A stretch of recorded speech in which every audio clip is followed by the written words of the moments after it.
Hello friends, எல்லோருக்கும் வணக்கம். Welcome to invest channel. இன்றைக்கி மார்க்கெட்டை பார்த்துருப்பீங்க. மார்க்கெட் இப்போதைக்கு பாசிட்டிவில் தான் ட்ரேட் ஆகிட்டு இருக்குது. பட் க்ளோஸ் பண்ணும்போது எப்படி க்ளோஸ் பண்ணுறாங்கன்னு தெரில.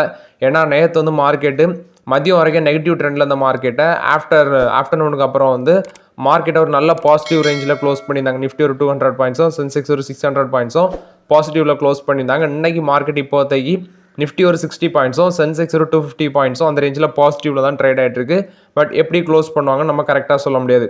ஃபஸ்ட்டு இன்றைக்கி வந்திருக்க நியூஸ் என்னென்னா, அதானி போர்ட்ஸில் முக்கியமான நியூஸ் ஒன்று வந்து காலையிலே பிரேக்கிங் நியூஸாக ஓடிட்டு இருந்த நியூஸ் சேனல்லாம் நார்ஜஸ் பேங்க் வந்து அதானி போர்ட்ஸில் இன்வெஸ்ட்மெண்ட் பண்ணதை நிறுத்திட்டாங்க அப்படிங்கிற அப்டேட் வந்துருந்து. அது மட்டும் இல்லாமல் அவங்களோட கவர்மெண்ட் பென்ஷன் ஃபண்ட்லேருந்து அதானி போர்ட்ஸை நீக்கியிருக்காங்க. இதில் வந்து அதிக அளவில் ரிஸ்க் இருக்கிறதுனால தான் நாங்கள் விலக்கியிருக்கோம் அப்படிங்கிற அப்டேட் கொடுத்துருக்காங்க. ஸோ அவங்க வைக்கிற குற்றச்சாட்டு என்னென்னு பார்த்தீங்கன்னா, இவங்கள வந்து விதிமீறல் நிறுவனங்கள் பட்டியலில் வந்து இந்த அதானி போர்ட்ஸை சேர்த்திருக்காங்க நார்வே சென்ட்ரல் பேங்க். 2021 மியான்மரில் வந்து இராணுவ புரட்சி நடந்து அவங்க வந்து ஆட்சியை கைப்பற்றிட்டாங்க இராணுவம். ஸோ அதுக்கு வந்து இந்த அதானி குரூப்ஸ் நிறுவனம் வந்து அவங்களுக்கு கூட தொடர்பில் இருந்தாங்க அப்படிங்கிற ஒரு குற்றச்சாட்டு வச்சுருக்காங்க. மியான்மரில் 2021 இராணுவம் வந்து ஆட்சியை கைப்பற்றினாங்க. அதுக்கு வந்து இவங்க அதானி குரூப்ஸ் வந்து ஹெல்ப் பண்ணியிருக்காங்க அப்படிங்கிற குற்றச்சாட்டு அவங்க வச்சுருக்காங்க. ஸோ மியான்மரில் இராணுவ புரட்சிக்கு அதானி குரூப்ஸ் நிறுவனம் வந்து உதவி இருக்காங்க அப்படிங்கிற ஒரு குற்றச்சாட்டை வச்சுட்டு தான் இந்த நார்வே சென்ட்ரல் பேங்க் பார்த்தீங்கன்னா அந்த கவர்மெண்ட் பென்ஷன் ஃபண்ட்லேருந்து அதானி போர்ட்ஸ் நிறுவனத்தை நீக்கியிருக்காங்க இப்போ. ஆனால் இவங்க சொல்கிற குற்றச்சாட்டுலாம் எந்த அளவுக்கு உண்மை நம்மளால் கரெக்டாக சொல்ல முடியாது. இப்போ கவர்மெண்ட் பென்ஷன் ஃபண்ட்லேருந்து நார்ஜஸ் பேங்க் வந்து அதானி போர்ட்ஸை நீக்கியிருக்காங்க. இன்றைக்கி ஷேர் வந்து ஒரு ஃப்ளாட் நெகட்டிவில் ட்ரேட் ஆகிட்டு இருந்தது அதானி போர்ட்ஸ். ஸோ கவர்மெண்ட் தரப்புலேருந்து என்ன விளக்கம் கொடுக்குறாங்களோ அதை பொறுத்து தான் நமக்கு உண்மை தெரிய வரும். இது வந்து நார்ஜஸ் பேங்க் வந்து அதானி போர்ட்ஸ் மேலே இப்போதைக்கு குற்றச்சாட்டு வச்சுருக்காங்க. பட் எக்ஸாக்ட் கண்டிஷன் நமக்கு தெரியாது. நம்மளோட கவர்மெண்ட் வந்து அப்டேட் வந்த பிறகு தான் நமக்கு எக்ஸாக்ட் கண்டிஷன் என்னதுன்னு தெரியும். ஸோ இது வந்து நார்ஜஸ் பேங்க் வந்து அதானி போர்ட்ஸ் மேலே வச்ச குற்றச்சாட்டுகள். நெக்ஸ்ட்டு பார்த்தீங்கன்னா கெயில் கம்பெனி நேற்று ரிசல்ட்ஸ் அனௌன்ஸ் பண்ணியிருந்தாங்க. இயர் ஆன் இயர் பேஸில் நல்லாவே ரிசல்ட்ஸ் இருந்துச்சு. 1.53% வந்து இன்றைக்கி ஒரு பாசிட்டிவில் ட்ரேட் ஆகிட்டு இருக்குது. 3 ரூபா பாசிட்டிவில் ட்ரேட் ஆகிட்டு இருந்துச்சு.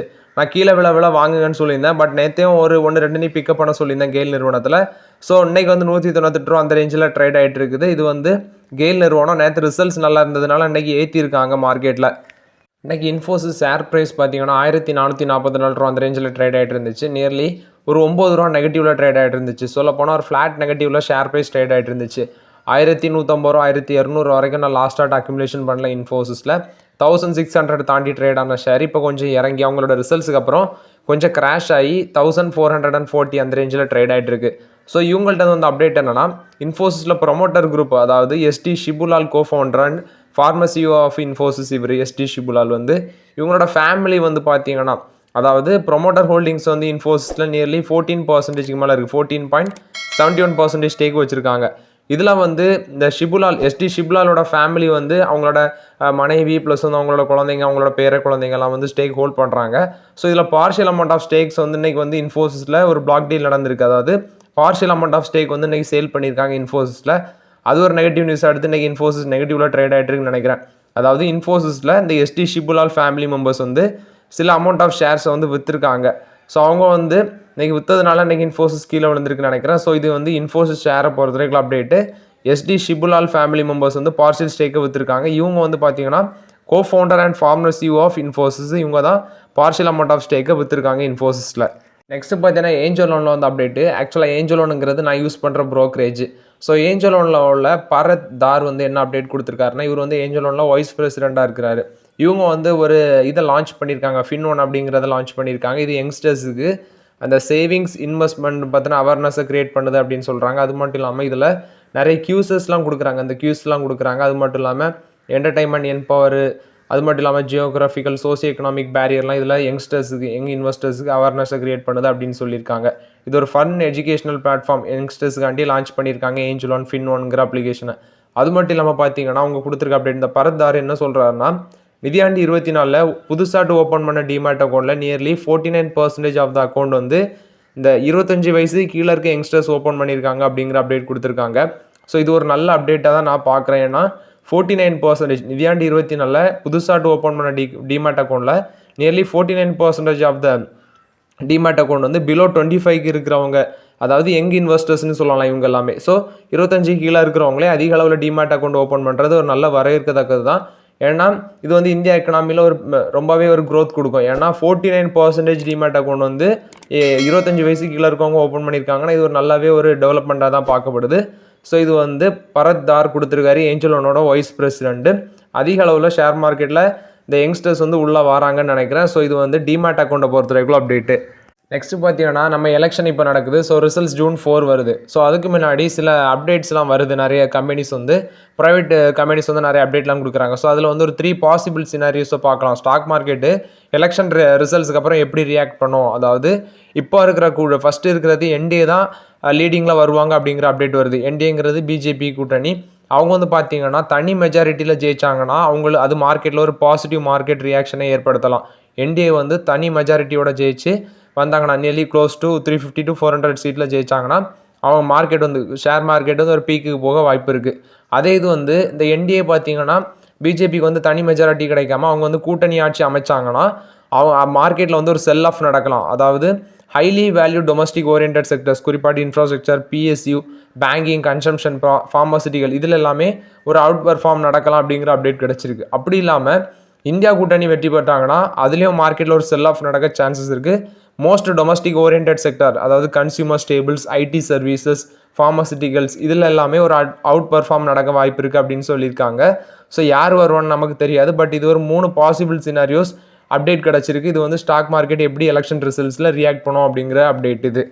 நெக்ஸ்ட் பார்த்தீங்கன்னா அசோக் லைலாண்டு இன்றைக்கி ஒரு ஆல் டைம் ஹையை டச் பண்ணியிருக்கு. 209 ரூபா அந்த ரேஞ்சில். இன்றைக்கி வந்து 1% மேலே பாசிட்டிவில் ட்ரேட் ஆகிட்டு இருக்குது share price. So price to earnings வந்து 26 இருக்குது. ஸோ இவங்க வந்து மெயினாக ஃபோக்கஸ் பண்ணுறது இந்த கம்பெனி இந்த ஹைலி ஹெவி ட்ரக்ஸில் தான் இவங்க ஃபுல்லாட்டு ஃபோக்கஸ் பண்ணுறது. ஏன்னா இவங்களுக்கு அதில் பெரிய அளவில் காம்படிஷனே கிடையாது அசோக் லைலாண்டுக்கு. So most of the companies வந்து பார்த்தீங்கன்னா அந்த கமர்ஷியல் வெஹிக்கிள்ஸில் இவங்க தான் பெரிய அளவில் ட்ரக்லாம் மெயின்டைன் பண்ணுறதுல இவங்க தான் பண்ணிகிட்ருக்காங்க. ஸோ அசோக் லைலாண்ட் வந்து ரிசல்ட்ஸ் போஸ்ட் பண்ண போகிறாங்க. இந்த ஷேர் வந்து நான் 130 ரூபா 120 ரூபாலே அதிக அளவில் கன்சிடர் பண்ணியிருந்தேன். லாஸ்ட் ஆட்டு 150 160 அந்த ரேஞ்சிலேயே கன்சிடர் பண்ண சொல்லியிருந்தேன். இப்போ ஒரு நல்ல ரிட்டர்ன் கொடுத்துருக்கு இந்த ஸ்டாக்கு. ரிசல்ட்ஸ் வரட்டும். ரிசல்ட்ஸ் வந்து ஓரளவு பரவாயில்லாமல் இருக்கும்னு நினைக்கிறேன். ஸோ அசோக் லைலாண்டோட ரிசல்ட்ஸ் வரட்டும். நம்ம நெக்ஸ்ட்டு அவங்க ரிசல்ட்ஸ் அப்டேட்டை பார்த்துட்டு நம்ம நெக்ஸ்ட் இதில் இன்வெஸ்ட்மெண்ட் பண்ணலாமான்னு பார்க்கலாம். இப்போதைக்கு ஆப்பர்ச்சுனிட்டி அசோக் லைலாண்டில் இல்லை. இன்றைக்கி ஒரு ஆல் டைம் ஹையை டச் பண்ணியிருக்காங்க அசோக் லைலாண்டு. 209 ரூபா அந்த ரேஞ்சில் ட்ரேட் ஆகிட்டு இருக்கு. எகைன் நமக்கு ஒரு 150 160 165 அந்த ரேஞ்சில் வாய்ப்பு கிடைக்குதான்னு பார்க்கலாம் அசோக் லைலாண்டில். நெக்ஸ்ட்டு பார்த்தீங்கன்னா கனரா பேங்க் ஆக்சுவலாக அவங்க டிவிடெண்ட்லாம் கொடுத்தாங்க ரிசல்ட்ஸுக்கு அப்புறம். 16 rupees 10 பைசா, அதாவது 16 ரூபா 10 காசு டிவிடெண்ட்லாம் கொடுத்தாங்க ரிசல்ட்ஸில். அது மட்டும் இல்லாமல் இதில் வந்து அதிக அளவில் கவர்மெண்ட் ஸ்டேக் ஹோல்ட் பண்ணுறாங்க. நியர்லி 63% கவர்மெண்ட்டையும் 37% ஆஃப் த ஷேர் ஹோல்டிங் பார்ட்டை நம்மளோட பப்ளிக்கிட்டையும் இருக்குது. ஷேர் ப்ரைஸ் வந்து பார்த்தீங்கன்னா 113 ரூபாவில் ட்ரேட் ஆகிட்டு இருக்கு. அவங்களோட ஸ்ப்ளிட்டுக்கு அப்புறம் ஷேர் ப்ரைஸ் வந்து ஒரு கிராஷ் நடந்துச்சு. அவங்களோட ஸ்ப்ளிட் பார்த்தீங்கன்னா 1:5 அந்த ரேஞ்சில், அதாவது ஃபேஸ் வேல்யூ 10 இருந்தது, ஃபேஸ் வேல்யூ 2 பிரித்து 5 ஷேர். அந்த ஸ்ப்ளிட்டுக்கு முன்னாடி ஷேர் ப்ரைஸ் வந்து 566 அந்த ரேஞ்சில் ட்ரேட் ஆகிட்டு இருந்த ஷேரு. ஸ்ப்ளிட்டுக்கு அப்புறம் பார்த்தீங்கன்னா ஒரு ஷேர் வந்து 120 ரூபா அந்த ரேஞ்சில் வச்சு ஸ்ப்ளிட் பண்ணாங்க. ஸோ ஸ்ப்ளிட்டுக்கு அப்புறம் ஷேர் ப்ரைஸ் நல்லாவே இறங்கியிருக்கு. ஆக்சுவலாக 101 அந்த ரேஞ்ச் வரைக்கும் ஷேர் ப்ரைஸ் இறங்கியிருக்கு. இப்போ இன்றைக்கி 113 ரூபா அந்த ரேஞ்சில் ட்ரேட் ஆகிட்டு இருந்துச்சு கனரா பேங்க். ஸோ இதில் இன்னும் கொஞ்சம் இறங்கவும் வாய்ப்பு இருக்குது கனரா பேங்க்கில். ஸோ ஒரு 100 பிரேக் பண்ணி கீழே போச்சுன்னா அந்த கனரா பேங்க்கில் வாய்ப்பு இருக்கான்னு பார்க்கலாம். ஸோ இப்போதைக்கு கனரா பேங்க்கில் இன்வெஸ்ட்மெண்ட் பண்ணுறவங்க விருப்பம் இருக்குன்னா பண்ணுங்கள். எனக்கு தெரிஞ்ச ஒரு 100 பிரேக் பண்ணி கீழே போச்சுன்னா நம்ம தைரியமாக கனரா பேங்க்கில் இன்வெஸ்ட்மெண்ட் பண்ணலாம். இது கனரா பேங்கை பொறுத்த வரைக்கும் அப்டேட்டு. இன்றைக்கி பார்த்தீங்கன்னா ஐஎஃப்சிஐ அப்படிங்கிற ஒரு ஷேரை வாங்கலாமா அப்படின்னு சொல்லி கமெண்ட்டில் ஒரு நண்பர் கேட்டிருந்தாரு. 60 ரூபாய்க்கு மேலே ட்ரேட் ஆகிட்டு இருக்கு. இன்றைக்கி மட்டுமே 9% மேலே அந்த ஷேர் ப்ரைஸ் ஏற்றிருக்காங்க. இது ஏதோ இண்டஸ்ட்ரியலுக்கு ஃபினான்ஸ் பண்ணுற கம்பெனி நினைக்கிறேன். நான் ட்ராக் பண்ணுறது இல்லை. ப்ரைஸ் டு ஏர்னிங்ஸ்லாம் 145 இருக்குது. ஸோ அதெல்லாம் பேலன்ஸ் ஷீட்லாம் செக் பண்ணி பார்த்துட்டு தான் பார்க்கணும் இந்த கம்பெனி ஒர்த்துள்ளதான்னு. ஸோ பார்க்கும்போது இன்றைக்கி 9% ஏற்றிருக்காங்க ஷேர் ப்ரைஸு. ஸோ நான் செக் பண்ணிவிட்டு உங்களுக்கு சொல்கிறேன் ப்ரோ. நெக்ஸ்ட்டு பார்த்தீங்கன்னா ஐஏஎஃப்எல் செக்யூரிட்டிஸ் ரிசல்ட்ஸ் அனௌன்ஸ் பண்ணியிருக்காங்க. 180 கோடி பண்ணியிருக்காங்க. ஆக்சுவலாக டபுள் ஆயிருக்கு. ஏன்னா நெட் ப்ராஃபிட் வந்து சேம் குவார்ட்டர் லாஸ்ட் இயரில் 86 கோடி பண்ணியிருந்தாங்க. ஸோ அதை காட்டிலும் டபுள் ஆயிருக்கு. டோட்டல் இன்கம் 704 கோடி 74% இன்க்ரீஸ் ஆயிருக்கு. சேம் குவார்ட்டர் லாஸ்ட் இயரில் 405 கோடி பண்ணியிருக்காங்க. ஸோ ரிசல்ட்ஸ் பார்க்கும்போது ஐஏஎஃப்எல் செக்யூரிட்டிஸோட நல்லா இருக்குது. டிவிடெண்ட் பார்த்தீங்கன்னா ஒரு இன்ட்ரீம் டிவிடெண்டாட்டு 3 ரூபா கொடுக்குறாங்க. ஃபேஸ் வேல்யூ 2 ரூபா ஆச்சு. ஸோ இந்த இது பார்த்தீங்கன்னா டிவிடெண்ட் வந்து 3 ரூபா கொடுக்குறாங்க. ஃபேஸ் வேல்யூ 2 ரூபா ஆச்சு. ஃபினான்ஷியல் இயரில் அவங்களோட நெட் ப்ராஃபிட் வந்து ஒரு ஆல் டைம் ஹையாக டச் பண்ணியிருக்கு. 512 கோடி பண்ணியிருக்காங்க. அதே அவங்களோட டோட்டல் இன்கம் ஒரு வருஷம் ஃபுல்லாக 2231 கோடி பண்ணியிருக்காங்க. 63% மேலே போயிருக்கு அப்படின்னு சொல்லியிருக்காங்க. ஒரு வருஷம் ஃபுல்லாக அவங்களோட நெட் ப்ராஃபிட் வந்து ஒரு ஆல் டைம் ஹையை டச் பண்ணியிருக்கு அப்படின்னு சொல்லியிருக்காங்க. இது ஐஏஎஃப்எல் செக்யூரிட்டிஸ் கொடுத்த அப்டேட்டு. ஸோ இவங்க வந்து இவங்களோட ப்ராடக்ட்ஸ் வந்து ஒரு வைட் ரேஞ்சுன்னு சொல்லலாம். மியூச்சுவல் ஃபண்ட்ஸில் இருக்காங்க, இன்சூரன்ஸில் இருக்கிறாங்க, IPO, bonds, alternative investment fund. So இதில் எல்லாமே இருக்கிறாங்க. அவங்களோட டார்கெட்டே ரீட்டைல் கிளைண்ட்ஸ் தான். இது ஐஏஎஃப்எல் செக்யூரிட்டிஸை பொறுத்து. நெக்ஸ்ட் பார்த்தீங்கன்னா ஐடிஎஃப்சி ஃபர்ஸ்ட் பேங்க். இந்த ஷேர் வந்து ரிசல்ட்ஸ்க்கு அப்புறம் நம்ம வந்து ஸ்லோலி கன்சிடர் பண்ணலாம் அப்படிங்கிற அப்டேட் கொடுத்துருந்தோம். ஆக்சுவலாக அன்றைக்கி ஷேர் ப்ரைஸ் 77 ருபீஸ் அந்த ரேஞ்சில் ட்ரேட் ஆகிட்டு இருக்குது. ரிசல்ட்ஸ்க்கு அப்புறம் கொஞ்சம் கொஞ்சமாக கிராஷ் ஆகிட்டு வருது இந்த ஸ்டாக்கு. ஸோ இந்த ஸ்டாக்கில் வந்து அப்டேட் என்னன்னா, இவங்களோட இந்த எக்ஸிக்யூட்டிவ் டைரக்டராட்டு பிரதீப் நட்ராஜனை வந்து அப்பாயின்மெண்ட் பண்ணியிருக்காங்க. ஐடிஎஃப்சி ஃபர்ஸ்ட் பேங்கோட எக்ஸிக்யூட்டிவ் டைரக்டராட்டு பிரதீப் நட்ராஜனை வந்து அப்பாயின்ட் பண்ணியிருக்காங்க. இதுக்கு வந்து ஆர்பிஐ வந்து அப்ரூவலும் கொடுத்துருக்காங்க. ஸோ அன்றைக்கி ஷேர் ப்ரைஸ் வந்து ஒரு ஃப்ளாட் பாசிட்டிவில் ட்ரேட் ஆகிட்டு இருந்துச்சு. இப்போ எக்ஸிக்யூட்டிவ் டைரக்டராட்டு பிரதீப் நட்ராஜனை அப்பாயின்ட் பண்ணியிருக்காங்க. ஐடிஎஃப்சி ஃபர்ஸ்ட் பேங்க் வந்து 77 ருபீஸில் ட்ரேட் ஆகிட்டு இருக்கு. மேபி 100 வரைக்கும் 100 தாண்டி போன ஷேரு. அதுக்கப்புறம் கொஞ்ச நாள் ரிசல்ட்ஸுக்கு முந்தின நாள் வரைக்கும், ரிசல்ட்ஸுக்கு முன்னாடி வரைக்குமே ஒரு 80 ருபீஸ் டு 75 அந்த ரேஞ்சில் தான் இருந்துச்சு. ஸோ இப்போ ஷேர் ப்ரைஸ் 77ல் இருக்குது. So IDFC first bank interest இருக்கவங்க கன்சிடர் பண்ணுங்கள். ஐடிஎஃப்சி ஃபர்ஸ்ட் பேங்க் அவங்களோட Q4ல் நெட் ப்ராஃபிட் வந்து ஒரு 10% டிக்ளைன் ஆகிருந்துச்சு. அதான் அந்த ஷேர் வந்து இப்போ கீழே போயிட்டுருக்கு. மேபி அது ஃபியூச்சரில் ஒரு நல்ல ரிட்டர்ன் கொடுக்கும் ஐடிஎஃப்சி ஃபர்ஸ்ட் பேங்க். இது ஐடிஎஃப்சி ஃபர்ஸ்ட் பேங்கை பொறுத்தவரைக்கும் அப்டேட்டு. ஷேர் ப்ரைஸ் இன்றைக்கி 77ல் ட்ரேட் ஆகிட்டு இருந்துச்சு. இன்றைக்கி பார்த்தீங்கன்னா ஷேர் மார்க்கெட்டில் சிஜி பவர் அந்த கம்பெனி ஸ்டாக் வந்து ஒரு ஆல் டைம் ஹையை டச் பண்ணி இருந்துச்சு. 669 ரூபா அந்த ரேஞ்சில் போச்சு. மார்க்கெட் கேபிலேஷன் 1 ட்ரில்லியன் மார்க்கெட் கேபிலேஷனை டச் பண்ணியிருக்காங்க. 1 லட்சம் கோடி அப்படிங்கிற ஏமை வந்து டச் பண்ணியிருக்காங்க மார்க்கெட் கேபிலேஷனை. அவங்களோட ஸ்டாக் வந்து லாஸ்ட் 4 வருஷத்தில் 108 டைம்ஸ் வந்து ஜூம் ஆயிருக்கு அப்படிங்கிற அப்டேட் கொடுத்துருக்காங்க. இது முருகப்பா குழுமத்தை பொறுத்தவரைக்கும் அப்டேட். இன்றைக்கி ஒரு ஆல் டைம் ஹை டச் பண்ணியிருந்து 1 லட்சம் கோடி மார்க்கெட் கேபிலேஷனை அட்டைன் பண்ணியிருக்காங்க முருகப்பா குழுமம். நெக்ஸ்ட் பார்த்தீங்கன்னா ஜைடஸ் லைஃப் சயின்ஸில் வந்து அப்டேட். இவங்களுக்கு ஒரு லைசன்ஸ் அண்ட் சப்ளை டீல் வந்திருக்காங்க. யார் கூட பார்த்தீங்கன்னா எம்எஸ்என் லெபார்ட்ரிஸ் கூட லைசன்சிங் அண்ட் சப்ளைங் டீலில் வராங்க. எதுக்குன்னா கிட்னி கேன்சருக்கு தேவையான கிட்னி கேன்சருக்கு தேவையான டேப்லெட்டை வந்து யூஎஸ் மார்க்கெட்டில் சப்ளை பண்ணுறதுக்காண்டி தான் அந்த டீல் அப்படின்னு சொல்கிறாங்க. இது ஜைடஸ் லைஃப் சயின்ஸும் எம்எஸ்என் லெபார்ட்ரிஸும் வந்து ஒரு லைசன்சிங் அண்ட் சப்ளை டீலில் வராங்க. இது ஜைடஸ் லைஃப் சயின்ஸை பொறுத்தவரைக்கும் அப்டேட்டு. அடுத்து ரெலிகேரில் வந்த அப்டேட்டு. ரெலிகேர் இந்த பர்மன் ஃபேமிலி வந்து டாபரோட ப்ரொமோட்டராக இருக்கிறாங்க. பர்மன் ஃபேமிலி தான் டாபரோட ப்ரொமோட்டராக இருக்காங்க. இப்போ இந்த பர்மன் ஃபேமிலி வந்து ரெலிகேரையும் அக்யூர் பண்ணுற முடிவில் இருக்கிறாங்க. அவங்க தான் லார்ஜஸ்ட் ஷேர் ஹோல்டராக இருக்கிறாங்க ரெலிகேரில்.